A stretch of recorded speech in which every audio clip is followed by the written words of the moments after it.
"The house is called Carfax," Jonathan began to explain. "It's to the north of London. It has a lot of land.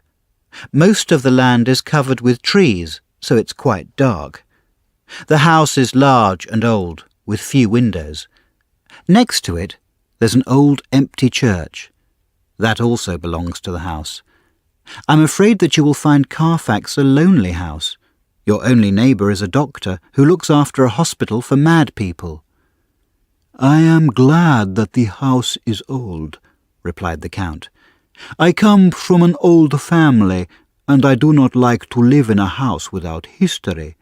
And the darkness does not worry me. I am an old man, and I often think about death. I do not fear darkness." He wrote his name on the papers and walked out of the room.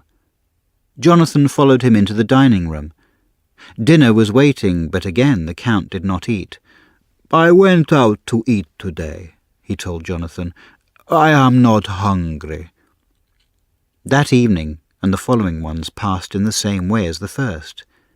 Then, one day, about a week after he arrived, a strange thing happened. Jonathan was standing by his window. He was shaving in front of a little mirror from his travelling bag. Suddenly he heard a quiet voice in his ear say, "Good morning." Jonathan jumped with fear and cut himself on the neck. The Count was standing next to him. Jonathan looked in the mirror again, but he could only see himself. "Why can't I see him in the mirror?" he thought. He turned again and saw a strange, hungry look in Dracula's eyes. The Count was watching the small stream of blood coming out of the cut on Jonathan's neck. Without thinking, Jonathan lifted his hand to the blood. As he did that, he touched the little silver cross around his neck. The Count's face changed.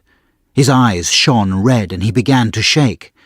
Then, without a word, he picked up the mirror and threw it out of the window. There was a long silence. Then Jonathan heard the crash of broken glass on the rocks far below. The Count turned angrily. "I will not have mirrors in my house!" he shouted. Then seconds later he said more softly, "Try not to cut yourself. It is more dangerous in this country than you think." When the Count left the room, Jonathan looked out of the window at his broken mirror.